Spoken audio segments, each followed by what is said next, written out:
E aí, eu quis trazer a história do Mondiaro porque ela inicia uma série de coisas que aí acho que o torcedor teve a impressão que todo dia tinha bomba do clube, né? Todo dia tinha algo bombástico em relação ao São Paulo. Teve o áudio do GE, que veio dias depois ali, enfim, Bruno Gilfrida, que foi algo gigantesco também, gerou uma repercussão muito grande.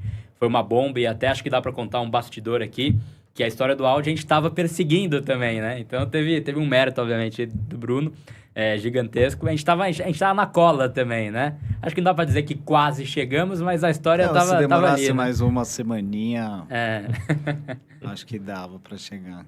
Então, mas assim, isso gerou uma coisa, porra, gigantesca no clube. Tá até hoje, né, o processo de comissão de ética ali, Mara, Douglas, os envolvidos ali diretamente.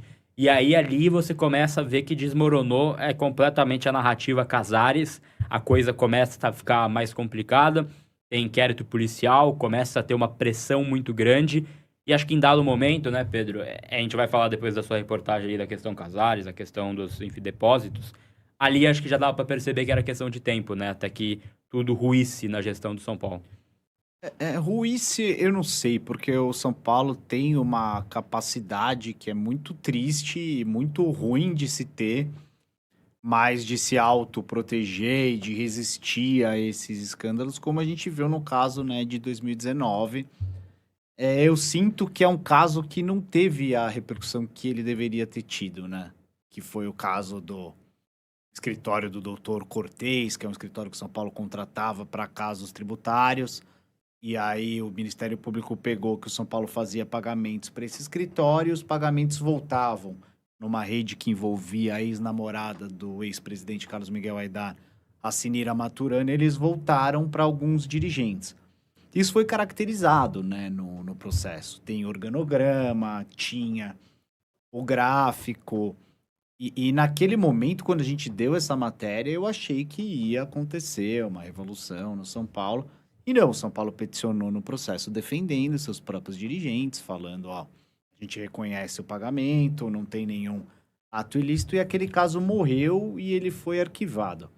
O caso do Aydar, eu não sei se vocês lembram, mas teve a gravação do vice do Ataíde Gil Guerreiro. Uhum. E aí, quando o Ataíde gravou o Aydar, eles tiveram um entrevero e discutiram. E aquilo foi parar no conselho e o Ataíde, que foi o autor da gravação, o cara foi acusado de tentativa de homicídio, Né? Porque cara. deu um tapa na cara do Aydar. Né?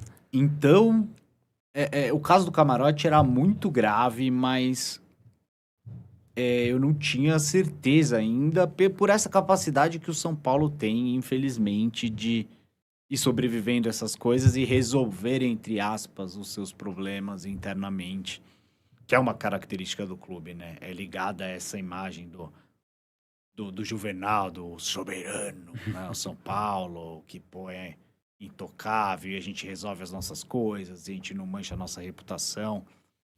Mas tinha muito mais coisa vindo, né? Aquilo ali era a pontinha de um novelo. E aí entra uma coisa, né? Quando cai uma história muito grande, quando as pessoas começam a cair, é quase que o efeito dominó, né? Vai meio que um puxando o outro, né? E até teve pouca colaboração das pessoas que foram derrubadas pelo áudio. Você vê a própria Adriana Prado, ela era uma pessoa que, caso colaborasse, ajudaria muito na investigação. E não, ela faz aquela nota que é uma coisa constrangedora, pedindo desculpas ao senhor Júlio, né? Então, isso é algo que, assim, gerou esse efeito. Mas aí, já era uma sensação para a torcida que estava tudo errado, era um escândalo, algo tinha que mudar. O Júlio, ele ainda não tinha, talvez, naquele momento, a clara percepção de que tinha acabado. E aí veio a reportagem que foi, talvez, ali a ordem cronológica dos fatos, né? História do Mondiaro, áudio do GE, e aí vem essa reportagem aí do Júlio, que eu acho que aquele gente conversou e a gente tinha a clara impressão de que era a gota d'água ali para tudo que vinha sendo transbordado já, porque isso começa também ano passado, antes dessas matérias, né? É ele tirar o estádio do seu torcedor, é ele fazer uma série de manobras, isso tudo já vinha algo acumulado. E aí vem essa matéria, queria até que você explicasse, caso você lembre detalhes, porque eu sei que já faz um tempinho também. Mas, assim, como que foi esse processo? Matéria sua e do Lavieri também, palmeirense mais tricolor que tem. Mas eu queria que você falasse um pouco dessa matéria, que foi talvez onde o Júlio, ele passou a ser um alvo definitivo, né? Porque antes o Júlio ele era o presidente de um clube cheio de rolo, né? E aí ele passou a ser alvo de uma reportagem que eu acho que acabou. Eu vou dizer, né? Eu não vou dizer quem, mas um pouco antes da publicação do caso do Camarote pelo GE, pelo Gilfrida, uma pessoa um dia eu encontrei, assim, casualmente, e ela tinha me falado, puta, estão investigando São Paulo e estão pegando umas coisas muito grandes e vai estourar. Mas não tinha nenhuma informação, não tinha nenhum fio para ir atrás, aquilo ficou, passou. E aí depois, na festa de fim de ano da empresa, né, do UOL, no ano passado, o Danilo Lavieri veio conversar comigo e ele tinha umas primeiras informações de, ó, a polícia tá investigando São Paulo, rolou uma denúncia, desvio de dinheiro, tem coisa, tal, pô, vamos conversar aí pra ver se a gente avança. Aí foi naquele período fim de ano, né, todo mundo meio enrolado, passou uns dias e, cara, a gente foi atrás e avançou, eu diria até que muito rápido, né? Como envolve relatório de inteligência financeira, COAF, é super complicado, assim, falar em detalhes sobre, como foi a investigação, né? O que vocês fizeram. Porque são documentos super sigilosos que a gente conseguiu.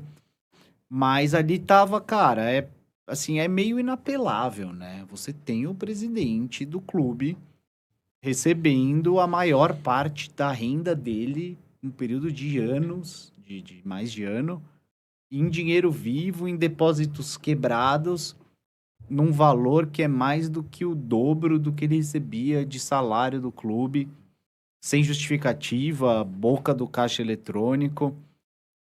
Ali sim, eu concordo. Quando eu publiquei essa matéria, eu falei, eu achava que a gestão do Júlio tinha acabado. Inclusive, eu achava que ele ia renunciar no dia da publicação da matéria. Mas não, E teve esse movimento, essa possibilidade, né?